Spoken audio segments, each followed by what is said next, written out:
मैं डॉक्टर गीता अवस्थी एक नई कहानी के साथ आपके सामने प्रस्तुत हूँ।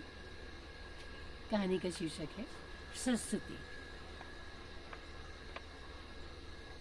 कहानी शिक्षा के बिंदु पर लिखी गई है।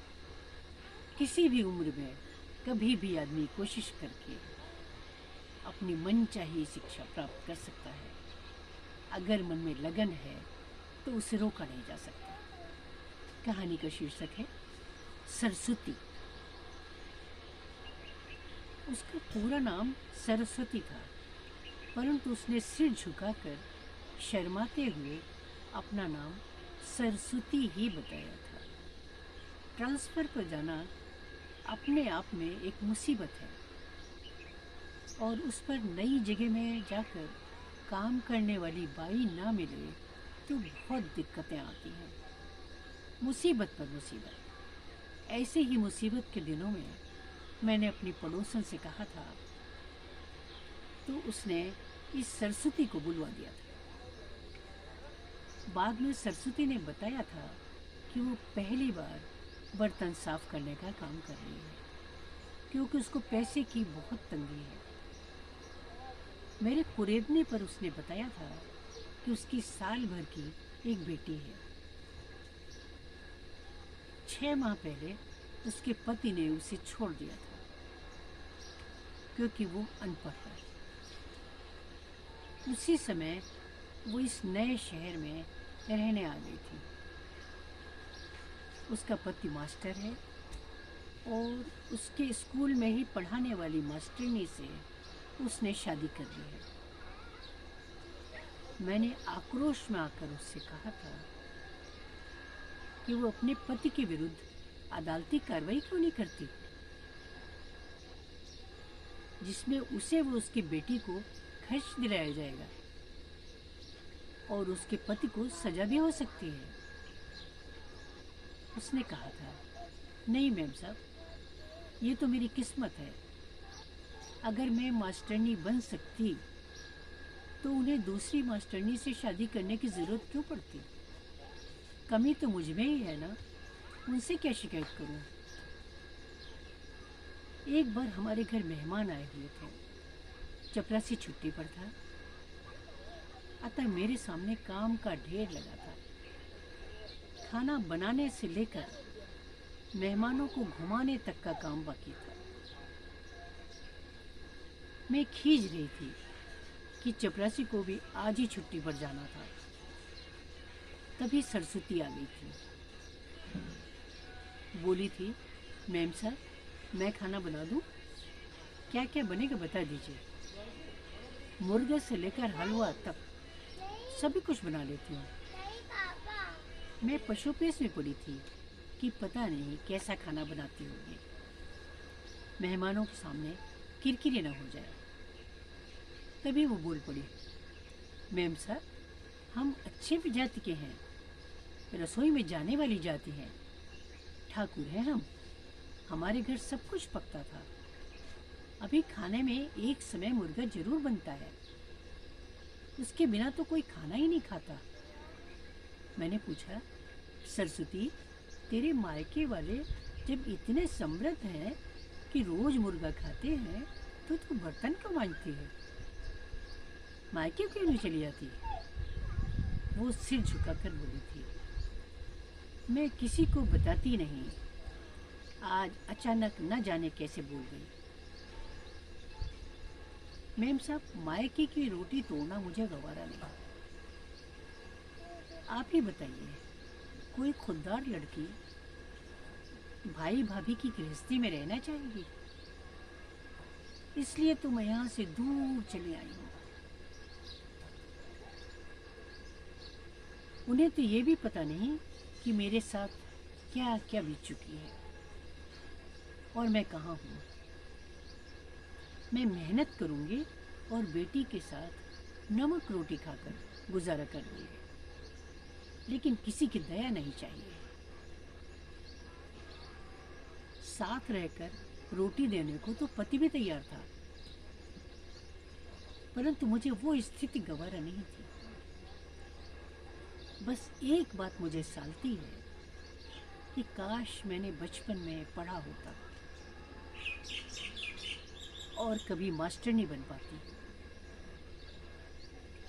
मैंने उससे प्रभावित होकर अपना प्रस्ताव रखा था, सरस्वती, अगर तुम चाहो तो मैं रोज तुम्हें 1-2 घंटे पढ़ा सकती हूँ। धीरे धीरे तुम प्राइवेट परीक्षा देती जाना, कभी ना कभी तो अपनी मंजिल पा ही लोगी। उसने जैसे चौंक कर पूछा, मैं पढ़ सकती हूँ अभी भी? मैंने मुस्कुरा कर सिर हिला दिया था। अगले दिन मैं बाजार जा रही थी। सरस्वती दरवाजे पर सिर झुकाए खड़ी थी। ऐसा लगा जैसे कुछ कहना चाहती है। मैंने पूछा, क्या बात है सरस्वती, छुट्टी चाहिए क्या? वो बोल पड़ी, नहीं नहीं मैम साहब, वो बात नहीं है। मुझे एक साधु बाबा ने कहा है कि सरस्वती माँ की पूजा करोगी तो तुम पढ़ लिख जाओगी। इसीलिए मैं सोच रही थी कि आप अगर मुझे एक सरस्वती माँ की मूर्ति ला देती तो मैं रोज उसकी पूजा करना शुरू कर देती। अगले दिन से सरस्वती देवी पूजा के साथ साथ रोज 1 घंटे की पढ़ाई भी शुरू कर दी थी। घर जाकर वो पूरा पाठ दोहराती थी। एक दिन दूध वाला अपने पैसे लेने आया था। मैं उठने के मूड में नहीं थी, अतः टालने की गरज से कह दिया था, अभी हिसाब जोड़ा नहीं है, कल ले जाना पैसे। अचानक सरस्वती जो बैठी अपना काम कर रही थी बोल पड़ी, मैम साहब 350 रुपये हुए उसके। आप सामने वाले कैलेंडर में हिसाब लिखती है ना? मैंने जोड़ा था, बताइए ना, ठीक जोड़ा है ना? सरस्वती के चेहरे पर चमक आ गई थी जब मैंने उसको बताया था कि उसका हिसाब बिल्कुल सही था। समय बीतता गया। इस बीच सरस्वती ने 5वीं की परीक्षा प्राइवेट छात्रा की हैसियत से दे दी थी। जब वो पूछती थी कि मैं पास हो जाऊंगी ना, मैं उससे कहती थी, सरस्वती, तुम्हें सरस्वती देवी पर विश्वास नहीं है क्या? तो वो बड़े आत्मविश्वास के साथ कहती थी, हाँ माँ मुझे पास कर देगी। एक दिन सरस्वती काम पर आई तो उसकी आंखें लाल थी, जैसे खूब रोई हो। मैंने उससे कारण पूछा था तो उसकी आंखें छलक पड़ी थी। मैम साहब, आज मैंने अपनी बिटिया को मारा है। स्कूल जाने को मना कर रही थी। बहुत खराब लग रहा है खुद को, पहली बार मारा है मैंने।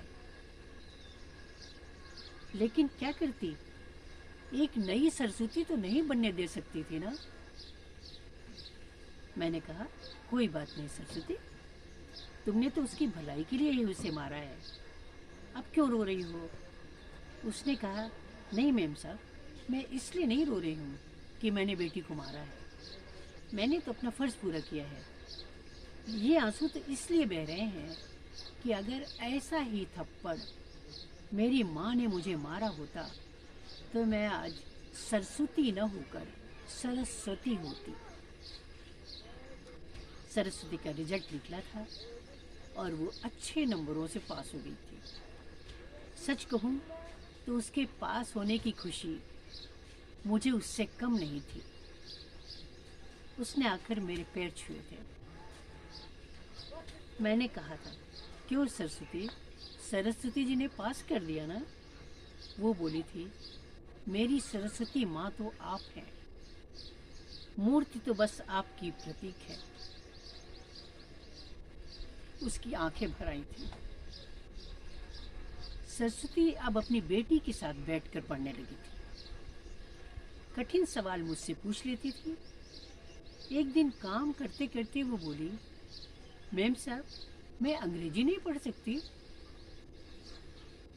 बिटिया पढ़ती है तो सुनने में बहुत अच्छा लगता है। और मैंने उसे ABCD सिखाना शुरू कर दिया था। वो बहुत खुश होकर अक्षरों को दोहराती थी। कुछ दिनों के बाद मेरे पति का ट्रांसफ़र हो गया था। मुझे सरस्वती से कुछ ऐसा लगाव हो गया था कि उससे विछोह की कल्पना भी पीड़ादायक थी। समय चक्र चलता गया और विदा की बेला आ गई थी। लोगों की भीड़ से अलग सरस्वती अपनी बेटी के साथ खड़ी थी। सबसे मिलने के बाद मैं उसके पास पहुंची थी। मैं उससे नजरें चुरा रही थी और आगे बढ़कर उसकी बेटी को मैंने कुछ रुपए देने चाहे थे। सरस्वती जोर जोर से सिसकने लगी थी और बोली, नहीं मैम साहब, अब नहीं। आपने मुझे वो कुछ दिया है जो जन्म देने वाले माँ बाप ने भी मुझे नहीं दिया। आपने मुझे सरस्वती से सरस्वती बना दिया है। देखिए, मुझे नौकरी मिल गई है। ये आदेश देखिए। मैंने सरकारी स्कूल में चपरासी पद के लिए आवेदन दिया था। आज ही ड्यूटी पर उपस्थित होने जा रही हूँ, कहकर उसने मेरे पैर छू लिए थे। आदेश में ऊपर लिफाफे पर लिखा था, सरस्वती सिंह। मैंने सरस्वती से कहा था, सरस्वती, पत्र लिखना, अब तो तुम लिख सकती हो। वो बोली थी, मैम साहब, जिस दिन मैं मास्टरनी बनकर जिंदगी की ऊंचाई तक पहुंच जाऊंगी, उस दिन सबसे पहला पत्र मैं आपको ही लिखूंगी। मैं उस कर्मठ, स्वाभिमानी, आत्मविश्वास से भरपूर नारी का, मैं उस कर्मठ, स्वाभिमानी, आत्मविश्वास से भरपूर नारी को भावी मास्टरनी के रूप में देख रही थी। मुझे पूर्ण विश्वास था कि सरस्वती का पत्र मुझे अवश्य मिलेगा और वो मुझे सूचित करेगी कि अब वो मास्टरनी बन गई है।